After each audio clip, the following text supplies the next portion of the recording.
ఆ విశ్వవిద్యాలయానిది 100 ఏళ్ల చరిత్ర. ఈ ఏడాదే 100 ఏళ్ల సంబరాలు కూడా చేసుకుంది. కానీ యూనివర్సిటీ అధికారుల నిర్లక్ష్యం, అవినీతి, అవకతవకలు సంస్థ పరువు తీస్తున్నాయి. పురుగుల అన్నం తినలేక విద్యార్థులు చేసిన ఆందోళనలు యూనివర్సిటీ పరువును బజారుకి ఇచ్చాయి.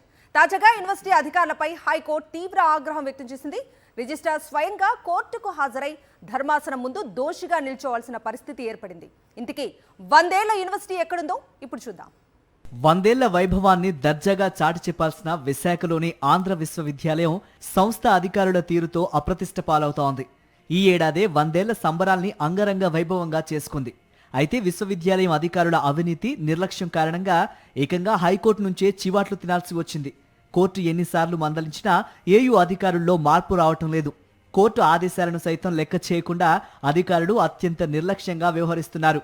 గతంలో ఎన్నడూ లేనన్ని కోర్టు కేసులు పెండింగ్లో ఉండటం, ఉద్యోగులు, విద్యార్థులకు సంబంధించిన సమస్యలపై అధికారులు పట్టింపు లేనట్టు వ్యవహరించడంతో కోర్టు బోనులో నిలబడి సంజాయిషీ ఇవ్వాల్సిన దుస్థితి ఏర్పడింది. ఇటీవల ఓ కేసులో కోర్టు ఉత్తర్వులను అమలు చేయని కారణంగా రిజిస్ట్రార్ రాంబాబుపై హైకోర్టు న్యాయమూర్తి తీవ్ర ఆగ్రహాన్ని వ్యక్తం చేస్తూ మీరు చదువుకున్నారా లేదా అని ఆగ్రహంతో ప్రశ్నించారు. ఏయూ అధికారులు అటు యూనివర్సిటీ నిర్వహణ పట్ల, ఇటు విద్యార్థుల విషయంలోనూ అత్యంత నిర్లక్ష్యంగా వ్యవహరిస్తున్నారు. ఎన్నడూ లేని విధంగా కూటమి ప్రభుత్వం వచ్చాక పురుగుల అన్నం తినలేక విద్యార్థులు ఆందోళన చేయాల్సిన పరిస్థితులు ఏర్పడ్డాయి. యూనివర్సిటీ అధికారులు కేవలం రాజకీయ నాయకుల ఆదేశాలను తప్ప కోర్టు ఆదేశాలను కూడా పట్టించుకోవటం లేదు. పలు సందర్భాల్లో కోర్టు మొట్టికాయలు వేసినప్పటికీ అధికారులు లైట్గా తీసుకుంటున్నారు. దీంతో కోర్టు ధిక్కారాన్ని కూడా ఎదుర్కొంటూ బోన్లో నిలబడుతున్నారు.